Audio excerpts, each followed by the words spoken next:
तो गाइस जिसको जिसको लगता है कि अभी सनम फॉल जाना चाहिए तो मत आया करो अभी, क्या कि अभी गर्मी का सीज़न है और पानी पूरा सूख चुका है।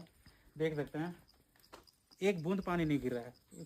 हालांकि इधर कुछ कुछ टिप टिप आवाज़ कर रहा है पर पानी ना के बराबर है। इधर छोटा सा तालाब है, वो भी गंदा है, नहा नहीं सकता तुम लोग। तो अभी जब तक बरसात नहीं आए तब तक सनम फॉल मत ही आया कीजिए। उधर नदी भी देख लीजिए पूरा सूख गया है। तो जब तक बरसात नहीं आए तब तक सनम फॉल मत आओ।